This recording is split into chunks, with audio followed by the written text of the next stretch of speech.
In this episode of Travels with the Bondi Vet, Chris witnesses one of the great natural wonders of the world. And it's right here in Australia!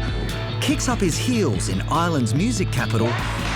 Kick 1, 2, 3. Takes a wild river ride in Fiji. Buckle up.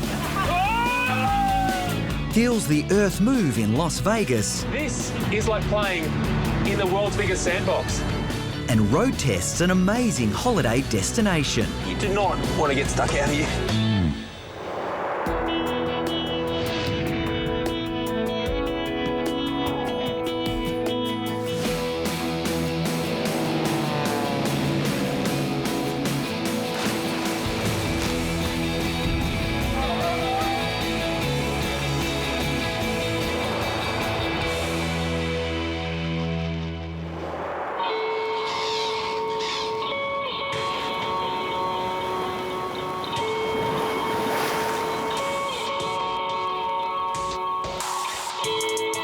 You know, I've been to some pretty relaxing places, and it's got to be right up there. But at certain times of year, this island can leave you seeing red.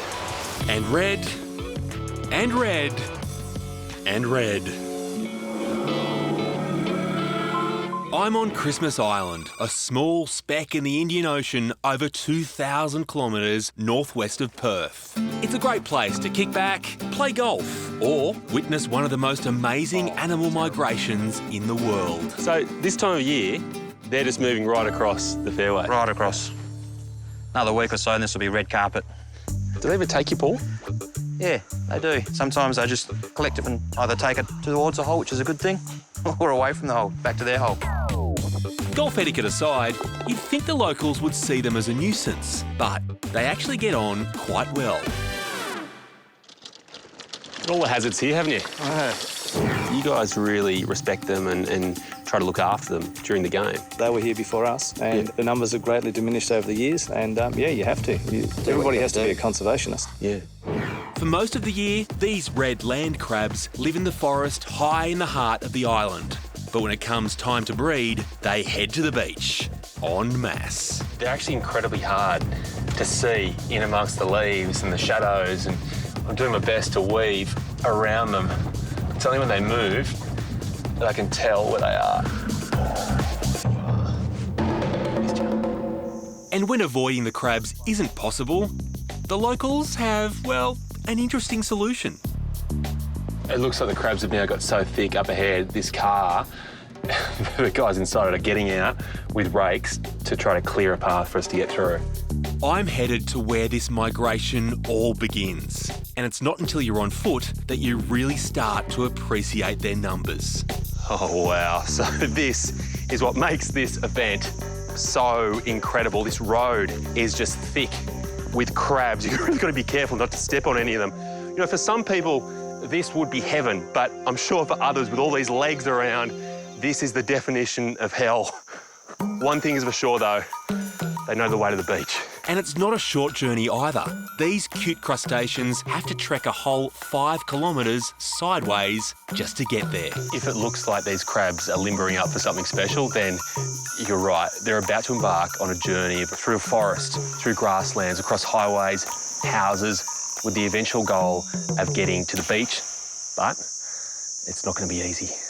It's not easy, but it is vital to their life cycle. The new eggs require salt water to hatch. Then the larvae will spend 3 to 4 weeks at sea before returning to do the trek back up the mountain. And this is what that epic journey has been all about. There's a real mixture of excitement but exhaustion in these crabs' legs as they edge their way towards the water there. They have come so far, but for them, the main job is down that water's edge. Everywhere you look, there's just this sea of red, and nothing stands in its path. Certainly not me. It's just crawling all over my feet. Wearing thongs is seriously the worst possible choice for footwear. And this incredible event all centres around just one night a year. It's hard not to have just the utmost respect for these crabs. They've gone through so much just to be at this water's edge now, releasing up to 100,000 eggs. Amazingly though, it is all timed pretty much to the minute based around that thing, the moon.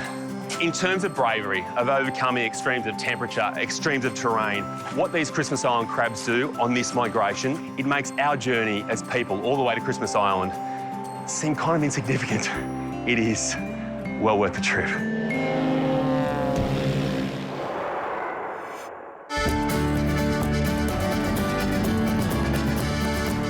I've travelled to the Republic of Ireland's capital, Dublin, to search high and low for the Irish idea of fun and banter.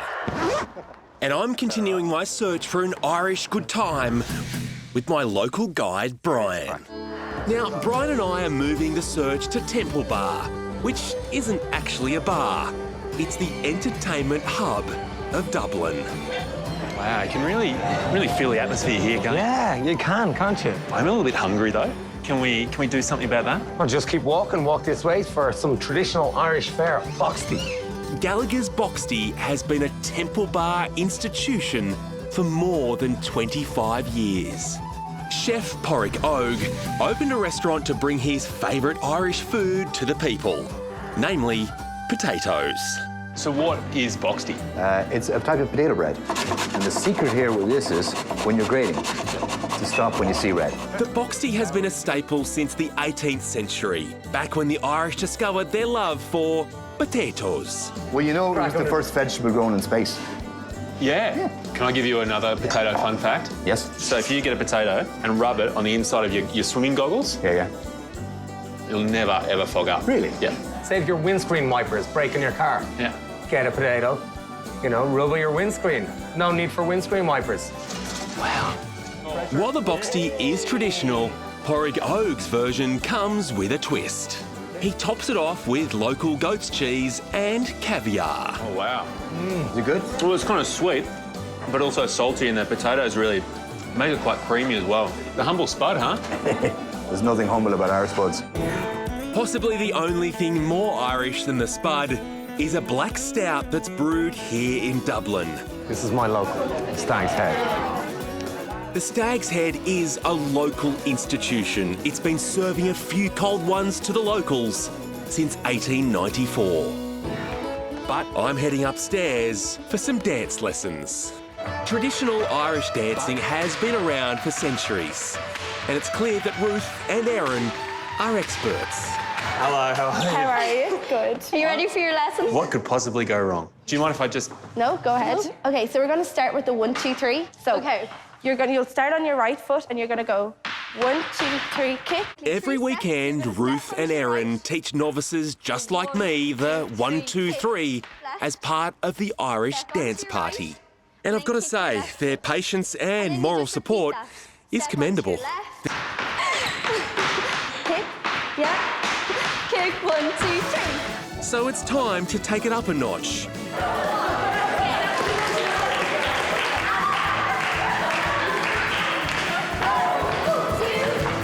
And just like Michael Flatley before me, oh yeah, let's get this party started. The girls warm up the crowd. Here I am, ladies, the Lord of the Dance.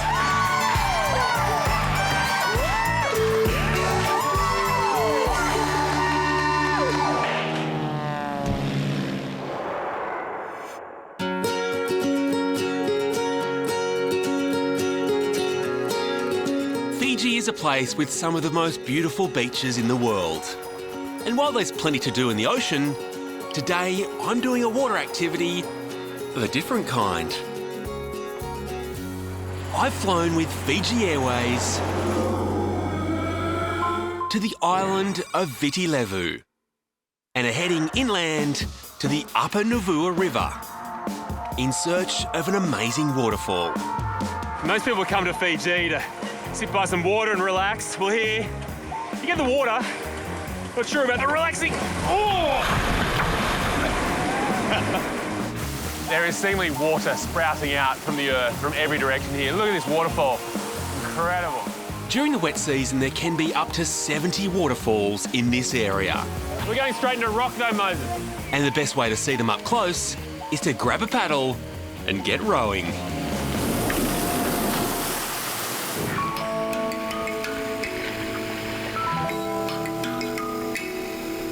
Most people associate Fiji with beaches and coral reefs, whereas this scenery here, when you look around, is just as spectacular. Besides the natural beauty, there are numerous villages dotted along the banks. And for these locals, the river is more than just a source of water, it's a way of life. The Navua provides these villages with everything from food and income to transport and entertainment. These little guys here are surfing these rapids right here. And it looks like the greatest fun in Fiji. I can't say no. But it turns out this is a bit harder than it looks. Lucky help is at hand. And when I do finally manage to catch a ride, I don't seem to make it look quite as graceful as the locals. Maybe I'll just stick to the modern rafting. But even back in my raft, it looks like the currents of the Navua aren't done with me yet. Get a bit more speed here, Moses. Can only mean one thing. We're gonna buckle up.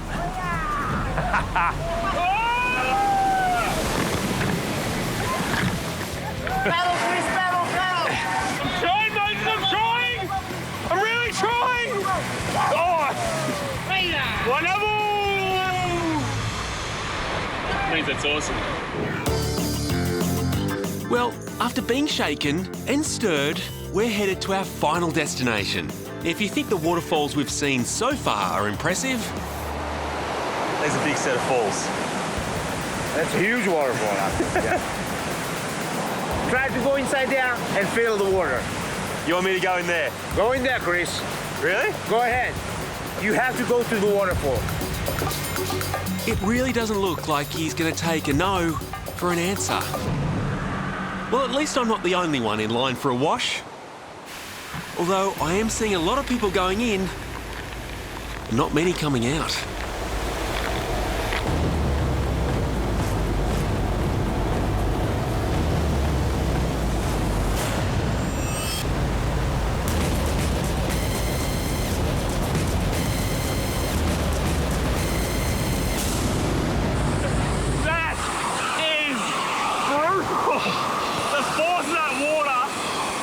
Punishes your body. I'm not going to go home after a lot of fun. I'm going to go home the cleanest I've ever been.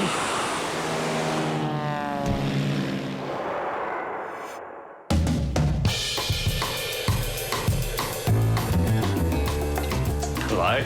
Aloha. Welcome aboard Hawaiian Airlines. Thank you. And your seat is this way. Perfect. Thank you. You're welcome. I'm starting my journey to Las Vegas flying with Hawaiian Airlines via Honolulu, where it's an easy flight from Sydney or Brisbane. Aloha. May I offer you a glass of our signature Pukanala cocktail? That'd be great. Thank you. Can I just ask you, Las Vegas, it seems like there are so many different things to do. How do I possibly choose? You might as well spin a wheel. Good idea. Thank you. Spin a wheel. And while Las Vegas is big in reputation, it's actually small in size. Stuck in the middle of the Nevada desert, you can get from the airport to the Strip in around 15 minutes. Armed with a roulette wheel, it's time to take a spin to find out where my Vegas adventure begins. 18. Alrighty. 18 is the Neon Boneyard. To get to my first destination, I've become one of 40 million plus tourists who visit the infamous Las Vegas Strip every year to see if all that hype can possibly be real. One thing that is real is that in Vegas, they do love their signs, even those that don't shine so bright, like the ones in the Neon Boneyard Park. Mind if I leave this with you? This open-air museum has salvaged over 200 decommissioned historic signs that line the streets as far back as the 1930s. Oh, check out this place. It's almost like where the bright lights of Vegas come to die. These days, it would just be too expensive to light these relics up, but that's part of the eerie beauty of this place. I love the fact that neon actually means new, yet these are old. These are the oldest thing that Vegas has to offer. And they stand here almost as a tribute to the past, the time when gambling was actually legal here when it was illegal in almost every other part of the state. Little slice of history. One person who can read the signs is Dawn Merritt.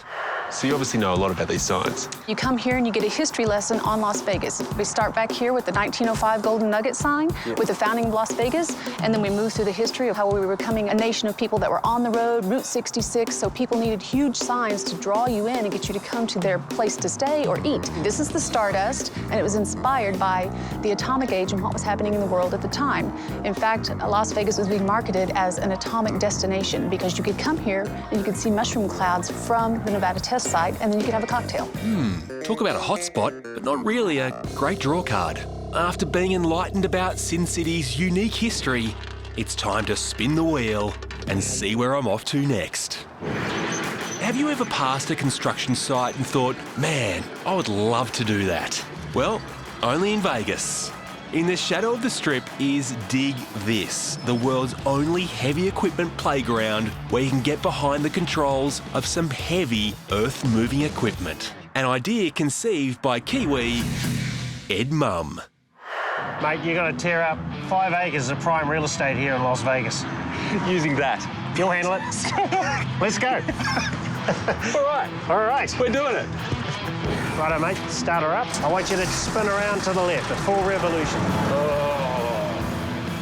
And after a few acrobatics, I'm ready to graduate to hole digging. Are you sure you're not just a building developer that's using untrained labour to do a job for you? Mate, you're going to have to do a better job than that before I can answer that question. I had one guy call in once, and he said, what the hell are you guys doing over here? He said, you've been here for months, and there's nothing getting done. I said, mate, we're union. I said, we got all the time in the world. Oh, we're digging this. And for those more into sports than construction, there's basketball, ballet, Take that, Vegas! Woo! and even the tyre change. Vegas is often called a playground for adults. Here, they've taken it literally. This is like playing in the world's biggest sandbox. And you never feel like you have to grow up. The worry is, though, at some stage, someone's going to send me home. One thing's for certain, by day, Vegas sure serves it up big. Big signs and really big diggers.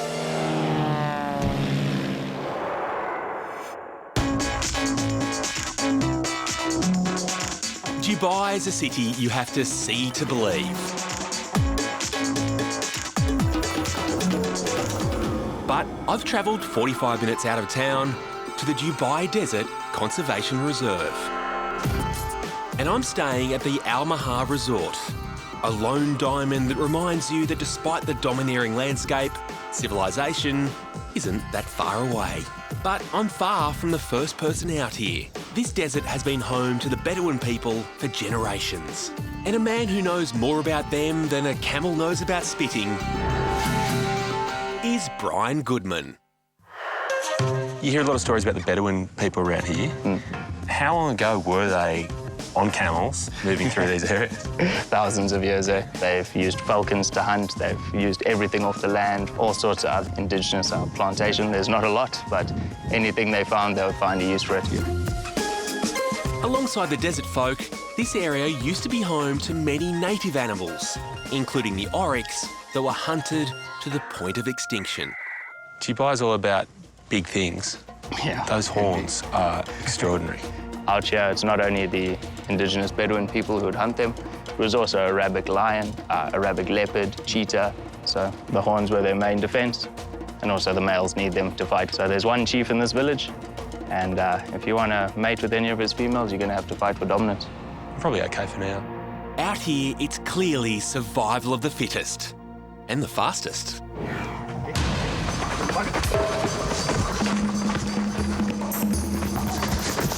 What was that?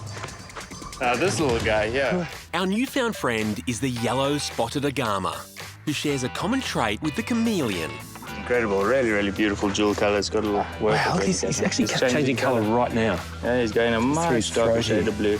You trying to match my T-shirt? I think he likes you, Chris. I'm feeling a connection, big guy, I really am. The question is, who wore it better?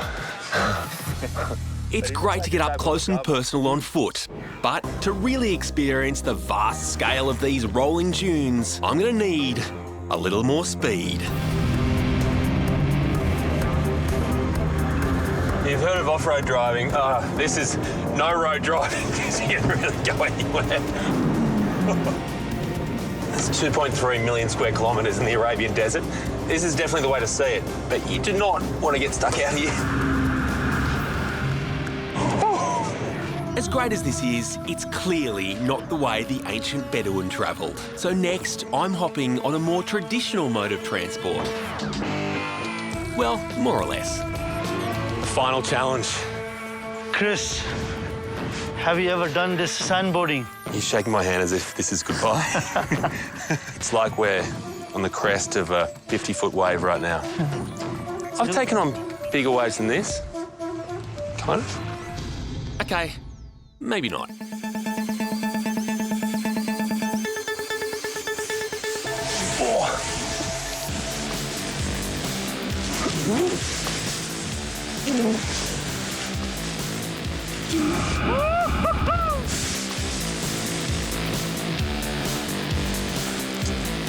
Thank you very much. But it turns out that surfing these waves in 40-degree heat can kind of dry you out. A little parched. I'm sure there's an oasis out here somewhere. Luckily, assuming this isn't a mirage, I seem to have stumbled upon an encampment fit for a sultan. Now this is what I'm talking about. Look, there may be no more Bedouins around, but it's like they've left their last camp, just for me.